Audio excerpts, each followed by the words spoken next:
CM Vijay Delhi பயணம் ரெண்டு தாங்க முக்கியமான டாபிக். ஒண்ணு, மும்மொழி கொள்கையை நம்ம ஏக்கிறோமா ஏக்கலையா. மெயினா பிஎம் ஸ்ரீநிதி பள்ளிக்கூடங்கள் தமிழ்நாட்டுக்கு கட்டாயம் அவசியம் தேவை. ஆனா அதுல மும்மொழி கொள்கையை கொண்டு வரணும்னு பாக்குறாங்க.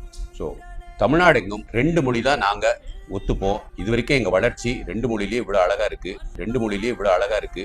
அதனால மற்ற உலகத்தையும் எங்களையும் கம்பேர் பண்ணாதீங்க. எங்களுக்கு ரெண்டு மொழி தான் படிக்க முடியும் அப்படிங்கிறதுல உறுதியா இருக்கணும். அப்படி ஏதாவது தேவைன்னா இப்போ உள்ளாட்சி தேர்தல் வரப்போகுது.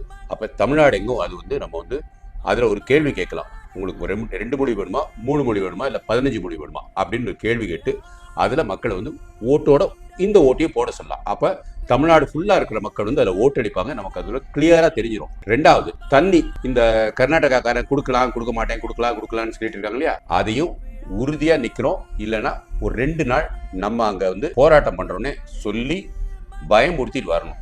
அந்த மாதிரி விஜய் எப்படி சினிமால வர ஒரு அரசியல்வாதியா இருப்பார் இல்லையா, அந்த மாதிரி இந்த ரெண்டுலயும் உறுதியா இருப்பாருன்னு தான் என்னோட சிந்தனை. நம்ம தமிழ்நாட்டிலேயே நம்ம அதுல உறுதியா இருக்கணும். 2 மொழி தான் வேணும். மேகதாதானை கெட்டவே கூடாது அப்படிங்கிற தெளிவா இருக்கணும். அவங்க அரசியலுக்காக ஓட்டுக்காக கேட்கறாங்க. நம்மளும் அரசியலுக்காக ஓட்டுக்காக தான் கேட்கணும்னு நினைக்காதீங்க. நம்மளோட விவசாயிகளுக்காக கேட்கிறோம், நம்மளோட நிலத்துக்காக கேட்கிறோம், நம்மளோட மண்ணுக்காக கேட்கிறோம். ஸோ காவேரியில எந்த அணையும் போடக்கூடாதுங்கள உறுதியா இருக்கணும். வாழ்க பாரதம், வளர்க தமிழ், ஒளிரடி தமிழகம்.